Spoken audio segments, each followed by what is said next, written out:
ये हमारे साथ साहिल और मनीष है। इनका एसएससी जीडी का एग्जाम अभी वाला क्वालिफाई हुआ है, 3 दिन पहले ही रिजल्ट आया हुआ है। तो मनीष को CISF मिला हुआ है और इसको साहिल को BSF मिला हुआ है। अभी हम इनके एक्सपीरियंस से स्टूडेंट्स और मैं इनसे पूछेंगे कि आपकी मतलब क्या प्रॉब्लम में आई, कौन सा सब्जेक्ट आपने कहाँ से रेफर किया, जो भी किसी के डाउट होंगे वो हम क्लियर करने की कोशिश करेंगे। जिसको डाउट है वो पूछो, एक दो क्वेश्चन ऐसे आपका तो नहीं आएगा। भाई कितने घंटे स्टडी करते हैं आप? देखो स्टार्टिंग में सबसे पहले स्टडी मतलब 1-2 घंटे ही करनी चाहिए। जब हमने फॉर्म लगे थे शायद अगस्त को, और जुलाई में हमने कोचिंग स्टार्ट किया था, तो पहले ऐसे ही पढ़ते थे 1 घंटा 2 घंटा सर के पास आना, 1-2 घंटा सर के पास पढ़ना, फिर रात को 2 घंटा, फिर ऐसे ही चलता रहा। फिर जब लास्ट में इसके फॉर्म लगे 1-2 महीना 3 महीना रह गया, फिर हमने 2 घंटे इधर और 5-6 घंटे घर, मतलब एस्टिमेट लाइब्रेरी भी जाते थे। हाँ मतलब एस्टिमेट लास्ट 8 घंटे 8। और मेरे हिसाब से मैं बोल रहा हूँ कंपनी आपका दोस्त बहुत मैटर करता है, क्योंकि ये दोनों साथ में ही दोस्त और दोनों ने साथ मेरे को जैसे कि कंपनी मैटर करती है, इसने ये लेके आया मैं हाँ। जब ये पहली बार आया था तो इसने एग्जाम दिया था, वो उसके बड़े कम मार्क्स। मेरे पहली बार जीडी में 55 नंबर थे। वही आपको मेरा फर्स्ट टाइम है इसका फर्स्ट। पर चलो आपको इनके एक्सपीरियंस से फायदा हो गया ना। हाँ। तो भैया जैसे ये आपने मतलब स्ट्रेटेजी पहले से बना के रखी थी या बाद में जैसे आपने जैसे होता है ना कि पहले से ही सोच रहा है? नहीं मतलब एक बार जब स्ट्रेटेजी से अच्छा आप पूछ सकते हो कौन सी बुक्स बुक्स तो यस नहीं, मेन होता है ना कि जब एक बार एग्जाम दिया आप फेल हो गए, है ना, फिर बंदे को होता है कि नहीं अभी पढ़ना है, तो पहले सर के पास आए कोचिंग, फिर जो जैसे सर करवाते थे उसके बाद यूट्यूब पे गए, वही सेम किया सर्च, बस वो पहले इन्होंने कोर्स भी हाँ RWA का कोर्स था, रोजगार विद अंकित। क्योंकि आज की डेट में एक सोर्स से डिपेंड नहीं रहा जा सकता। एक एक मार्क्स पे हजारों बंदे हैं। सही बात। और मेन होता है प्रैक्टिस, क्योंकि 60 मिनट्स आ रहे होते हैं उसमें, और जितनी प्रैक्टिस होगी उतना आप टेस्ट देते जाओ, मॉक टेस्ट दो जितने। नेक्स्ट मंथ से शायद फेब्रुअरी पेपर है ना, मॉक टेस्ट स्टार्ट 60 मिनट होते हैं उधर, पता ही नहीं चलता कब हो गए 60 मिनट। बड़ा मुश्किल और सबसे ज्यादा मार्क्स लेना कौन से सब्जेक्ट में आसान होता है? एक काम करते हैं, ये कॉर्नर में बैठ के ना एक एक करके बोलते हैं वरना आवाज नहीं आएगी सही। हाँ अब बताना सबसे ज्यादा मार्क्स रीजनिंग। हाँ वो तो मैं जानता हूँ। हिंदी है, हिंदी होती है कि वो आप जैसे कि पढ़ोगे, अभी जितना उसको पढ़ोगे वो होती जाएगी। रीजनिंग मैटर करती है आपकी प्रैक्टिस, वो रीजनिंग के आपके 40 से 40 भी आ सकते हैं, हिंदी में नहीं आ सकते, क्योंकि हिंदी लास्ट में आपको कुछ भी पूछ सकते हैं वो बाहर से। 30 भी आ जाए बहुत 30 आ जाते हैं, 35 30 आ जाते हैं।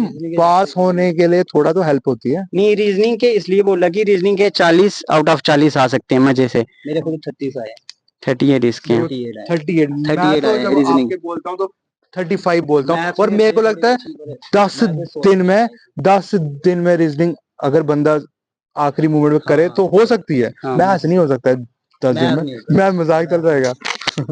तो वही है। और जनरल नॉलेज आउट ऑफ होती है, वो नहीं पता कुछ भी आ सकता है, कुछ भी। जेके एसएसबी जेकेपी में फिर इस बुक से आ सकता है, मगर एसएससी का चांस थोड़ा कम होता है। आ भी सकता है, नहीं भी आ सकता है। तब पढ़ना चाहिए जब मतलब एग्जाम हो रहे हो ना, फिर उसका वो ऑनलाइन वो करवाते हैं कि क्या क्या आ रहा है क्या क्या नहीं। उससे थोड़ी हेल्प जैसे वो आ रहे थे आर्टिकल्स आ रहे थे, वो होती है 5 years प्लान्स, और वैसे वैसे ये आते थे, हम फिर ये पढ़ते गए। और ये आ रहे थे मैक्सिमम चीफ मिनिस्टर, प्रेसिडेंट और प्राइम मिनिस्टर वगैरह वगैरह वगैरह, डांस वगैरह। डांसेस जैसे इस वाली बुक में अलग से चैप्टर हैं डांसेस वगैरह, वो आप देखो ये मिल जाते हैं इसमें से। जेकेपी वगैरह नोट से ज्यादा ये इस टाइम पे एंड में डिटेल में रहता है, क्योंकि क्वेश्चन आंसर फॉर्मेट में ना, टू द पॉइंट फॉर्मेट में। ये मेरे हिसाब से ऐसा रहता है जैसे हम क्लास में भी अगर इसको रिवाइज करें, ओरल टेस्ट करें, आपस में दो दोस्त हो, खुद अगर रिवाइज करें, एक दूसरे को पूछें। सर की मेन होती थी, हमें रात को भी डाउट होता था तो हम सर को मैसेज कर लेते थे। सर ये भी नहीं बोलते थे कि कल बताऊंगा, सर एट ए टाइम निकाल के देते थे। तो ये होता है कि यूट्यूब पे आप सीधा उनसे क्वेश्चन नहीं कर सकते। आएगा सर, हाँ, हेल्प यूट्यूब की वाले बड़ी से हेल्प की है। क्वेश्चन नहीं कर सकते। हाँ। वो थोड़ी समझेगा कि आपका मेरा तो क्या मैथ का बेस doubt बिल्कुल है। भी क्लियर नहीं था, वो सर ने किया है। मैं जुलाई से सर के पास आया था जितने भी स्टूडेंट थे किसी का भी मैथ्स कर लिया। और नवंबर तक सर के पास था और मैथ में पूरा मतलब हाई पे करके गया था। फिर लाइब्रेरी ज्वाइन की, फिर यूट्यूब वाला समझ आता है।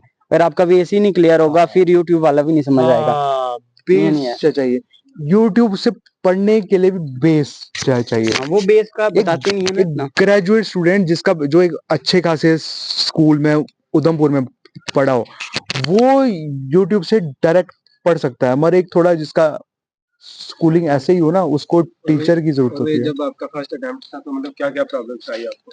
प्रॉब्लम यही थी कि मॉक टेस्ट नहीं दिए थे। मैं सर के पास भी वही 5-6 दिन आया था और वो भी यही था कि मेरे को पता ही नहीं था कुछ। जब मैं गया उधर, एक क्वेश्चन को लगा मैथ को, मैंने उसको ही 5 मिनट लगा दिए। फिर मेरे को पता चला कि 60 मिनट कैसे कैसे करना है, क्योंकि अगर मैथ में आपको नहीं आ रहा है तो उसको एक बार निकाल लो फिर नेक्स्ट पे चले जाओ। मैं उसको ही लगा रहा 5 मिनट, फिर अगला गया। फिर बंदा डर जाता है क्योंकि उसको पता होता है मेरा बहुत पोर्शन रह गया अभी। तो फिर ऐसे ये वाला जो था मेरे को पता था कि कैसे करना है कैसे नहीं। हमने बहुत मॉक टेस्ट दिए थे, पता था कि क्या क्या ये। तो बस अभी जेकेपी का जब हमने किया था, हमने तो 40 से भी ऊपर मॉक टेस्ट लिए थे। पर कहने का मतलब है, पेपर में कुछ उल्ट पड़ांग भी आता है, जितना हम सोचते हैं उतना फायदा नहीं हो पाता, मगर फिर भी नई मॉक टेस्ट देने वाले से तो ऊपर ही होगा ना। मतलब एसएससी का ये है कि सबसे इजी है, आउट ऑफ सिलेबस नहीं नहीं आता, आता।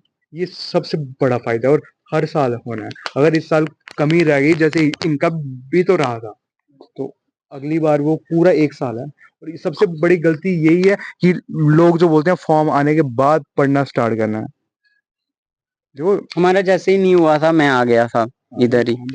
हमने अगस्त में स्टार्ट हाँ, कर दिया अगस्त। बैच, और वो फरवरी तक चला था। अब आप बताओ, कोई जनवरी में आएगा और कोई अगस्त से पढ़ रहा है, क्या फर्क नहीं आएगा? वहाँ पेपर दोगे ये पता चलेगा कि प्रैक्टिस कितनी की आपने।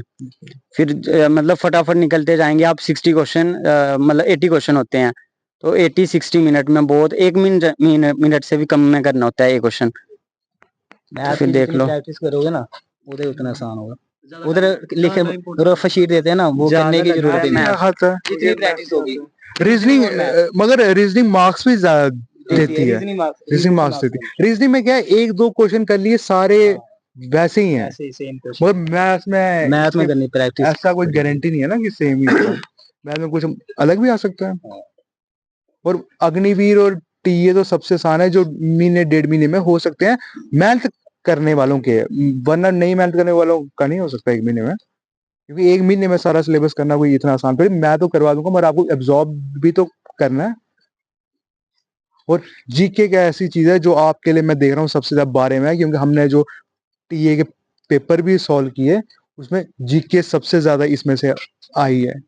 मैथ को तो आप कोई समझ पाएगा, कोई आसानी से नहीं समझ पाएगा, मगर जीके को क्या समझना है। लार्जेस्ट रिवर ऑफ इंडिया जो है वो है।